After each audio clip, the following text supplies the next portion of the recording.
ಪಂಡಿತ್ ಜವಾಹರ್ಲಾಲ್ ನೆಹರು ಅವರ ಒಂದು ಬರ್ತ್ ಆನಿವರ್ಸರಿ ಆಗಿ ನಾವು ಸೆಲೆಬ್ರೇಟ್ ಮಾಡ್ತಾ ಇದೀವಿ. ಹಾಗಾದ್ರೆ ನಾನು ಇವತ್ತು ನಿಮ್ಗೆ ಹೇಳುವಂತ ಒಂದು ಕೀ ಪಾಯಿಂಟ್ ಏನಂದ್ರೆ, what is the biggest asset in life? Any idea? What is the biggest asset in your life? Yes, very good answer, knowledge. ಈಗ ಪ್ರಾಬಲಿ ನಿಮ್ಮ ಹತ್ರ ಇರುವಂತ ಅಸೆಟ್, ನಾನು ಈಗ ಕ್ಲಾಸ್ ಮಾಡ್ತಿದ್ದೆ, ಅಸೆಟ್ ಅಲ್ಲಿ ಬಿಲ್ಡಿಂಗ್, ಜ್ಯುವೆಲ್ಸ್ ಎಲ್ಲವನ್ನ ಮಾರ್ಕೊಳ್ಬಹುದು, ಬಟ್ ನಾಲೆಡ್ಜ್ ನ ಸೇಲ್ ಮಾಡಕ್ಕಾಗಲ್ಲ. ಸೇಲ್ ಮಾಡೋದು ಪ್ರಾಪರ್ಟಿ ಯಾವುದು? ನಾಲೆಡ್ಜ್. ಅದಕ್ಕೆ ಒಂದ್ ಕಡೆ ಹೇಳ್ತಾರೆ learning by earning theory. Learning by earning. ನೀವು ಏನ್ ಇವತ್ತು ಇಲ್ಲಿ ಕಲ್ತ್ಕೊಂಡು ಹೋಗ್ತೀರಾ ಅದನ್ನ ಅರ್ನಿಂಗ್ ಮುಂದೊಂದು ದಿನ ಎಲ್ಲ ಒಂದ್ ಕಡೆ ಸಂಪಾದನೆ ಮಾಡ್ಕೋತೀರಿ. 100% ಸಂಪಾದನೆ ಮಾಡ್ಕೋತೀರಿ ಯಾವಾಗ ಲರ್ನಿಂಗ್ ಮಾಡಿದ್ರೆ. ಇಲ್ಲಿ ಕರೆಕ್ಟಾಗಿ ಪ್ರಾಪರ್ ಆಗಿ ಕಲ್ತ್ಕೊಂಡು ಹೋದ್ರೆ in future coming days you will get a good earners. ಯಾವಾಗ ಒಳ್ಳೆ ಸ್ಯಾಲರಿ ತಗೋತೀರೋ ಅವಾಗ ಏನಾಯ್ತು, ನೀವು ಇಲ್ಲಿ ಹಾಕಿದ ಶ್ರಮ ಫಲ ಸಿಗ್ತಲ್ಲಿ. ಒಂದ್ ಕಡೆ ಎಕನಾಮಿಕ್ಸ್ ಹೇಳ್ಬೇಕಾದ್ರೆ ಹೇಳ್ತೀವಿ ಎಜುಕೇಶನ್ ಕಾಸ್ಟ್ ಏನ್ ಮಾಡ್ತಿದ್ದೀರಾ, this is called as investment.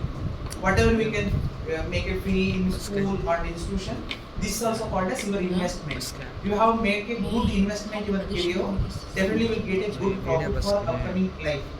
Another thing in the coming part, how to study in day to day life. ಒಂದು ಏನ್ ಮಾಡಬೇಕು ಫಸ್ಟ್ ಅಂದ್ರೆ consistency and hard work is the most important. ಇವತ್ತು ಒಂದಿನ ಓದಿ ನಾಳೆ ಮಲಗಿ ನೆಕ್ಸ್ಟ್ ಡೇ ಓದಿ ಸ್ಟಾಪ್ ಮಾಡಿದ್ರೆ ನೆವರ್ ಅಚೀವ್ ಎನಿ ಸಕ್ಸಸ್.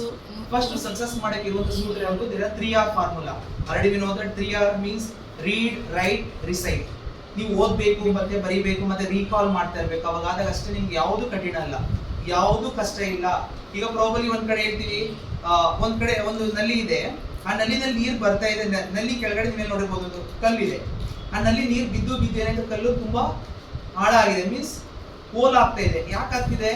ತುಂಬಾ ದಿನಗಳಿಂದ ಅದ್ರ ಶ್ರಮ ಅಲ್ಲಿ ಬಿದ್ದಿದೆ, ಅದಕ್ಕೆ ಅದು ಪ್ಲೇಸ್ ಆಯ್ತು. ಬಟ್ ಒಂದಿನ ಮಾಡಕ್ ಆಯ್ತಾ ಅದ್ರ ಕೈಲಿ? ನೋ. ಏನ್ ಅರ್ಥ ಆಗ್ಬೇಕು ಇಲ್ಲಿ ನೀರಿನಿಂದ ಅಂದ್ರೆ ಅರ್ಥ, ಎವ್ರಿ ಡೇ ಏನ್ ಎಫರ್ಟ್ ಹಾಕಿದ್ರಿ ಅದರಿಂದ ನೀವು ಸಾಧನೆ ಮಾಡ್ಬೋದು ಹೊರತು ಒಂದು ದಿನ ನೈಟ್ ಅಲ್ಲಿ, one day night can not be miracle your life. ಇವತ್ತು ಒಂದಿನ ಹೋಲ್ ನೈಟ್ ಕೂತ್ಕೊಂಡು ಸ್ಟಡಿ ಮಾಡಿ definitely never possible to get out of marks your exam. Exam ಅಲ್ಲಿ ಕನ್ಸಿಸ್ಟೆನ್ಸಿ ಬೇಕು ಅಂದ್ರೆ every day, every single minute, don't waste your precious time. ಅದಕ್ಕೆ ಹೇಳ್ತೀವಿ ಒಂದ್ ಕಡೆ student life is golden life. Like ಆ ಚಿನ್ನದ ಬದುಕು ಮಾಡ್ಕೋಬೇಕಾದ್ರೆ ನೀವೇನ್ ಮಾಡ್ಬೇಕು, ಟೈಮ್ ನ ಒಂದು ಪ್ರಾಪರ್ ಯೂಸ್ ಮಾಡ್ಕೋಬೇಕು. And another thing, most important thing in your career life, education is the modification of behavior. According to UGC, Delhi nalli iruva UGC say that what is education? Education is the modification of behavior. ನಿಮ್ಮ behaviour ನ change ಆಗಬೇಕು. First we can change your behaviour, your attitude, how to talk in public, how to give respect in elders, right? Everything you should learn, then only we can get a good citizen in our country, right? When how we can create good citizen, it is the biggest asset our economy, that is called as human capital formation. Yava human capital formation aitu ನಮ್ಮ countryಗೆ when you have acquire good knowledge, right? Acquire good behavior, right? Acquire good decision manners, everything is decide. This is a human capital formation, like including health, education, per capita, everything is important. ಇಷ್ಟು ಹೇಳ್ಬೋದು. ಇನ್ನು ನಿಮ್ಮ upcoming exam ಬರ್ತಿದೆ, ಎಕ್ಸಾಮ್ಗೆ ಹೇಗೆ ಓದಬೇಕು ಅಂತ already ಗೊತ್ತಿದೆ. We can set a goal, targeted 10 page ಓದಬೇಕು. ಆ 10 ಪೇಜ್ ನ ಕವರ್ ಮಾಡಿ ನಿಮ್ಗೆ ನಿದ್ರೆ ಹೋಗ್ಬೇಕು. 10 ಪೇಜ್ ಓದ್ದೆ ಸ್ಟಾಪ್ ಮಾಡಿ 1 ಪೇಜ್ ಸಾಕಪ್ಪ ಅಲ್ಲ. You can set a target in day to day life. One thing. Second thing, we can completion of all the homework ಏನಿದೆ ಅದೆಲ್ಲ ಕಂಪ್ಲೀಟ್ ಮಾಡಬೇಕು.